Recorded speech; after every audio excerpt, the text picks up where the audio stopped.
This week, Mr Speaker, marks the second Malinowskis Labour government budget, and it gives us an opportunity to pay close attention to the budget to make sure that the government are responding to what they said they'd do for the people of South Australia. In particular, the opposition is very keen to see a budget that responds to two key areas, responds to the government's primary election commitment, and that, of course, was to fix the ramping crisis. I've said it many times here. We saw the posters, we saw the statements. Labour will fix the ramping crisis. Of course, we know now that it is much more of a problem now than it was when the Liberal Party left office in March 2022. In fact, it has almost doubled, and Labour have delivered record ramping in South Australia. Record ramping rolls off the tongue quite easily, but what does that mean for South Australians? It means more people undergoing significant discomfort, more people in pain, more people whose lives may be at risk because they're sitting in the back of an ambulance truck, Mr Speaker.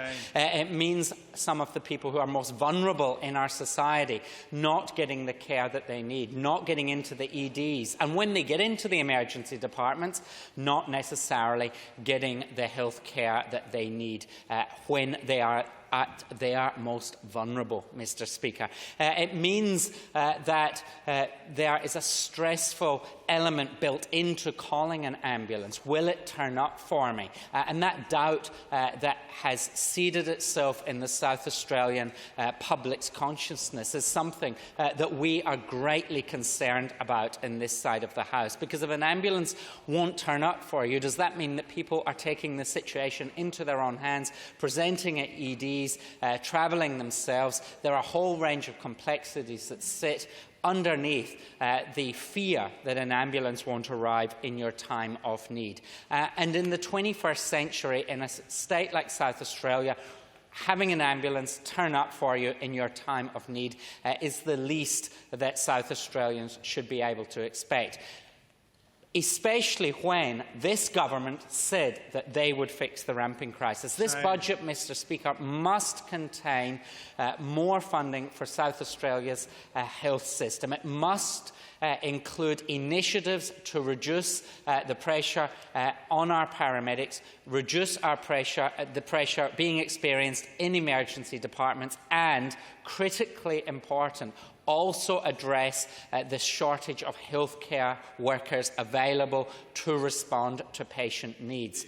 The Shadow Health Minister and I have been calling repeatedly for incentives to be put in place in South Australia that will attract workers from other jurisdictions, whether interstate or overseas, or perhaps to stop workers who are based here from going interstate or overseas. We need to be competitive. This is a competitive market, and we know that at the moment we are not at all competitive. The Victorian budget handed down a few weeks ago included more than $200 million worth of incentives for frontline healthcare workers to get them into jobs in Victoria.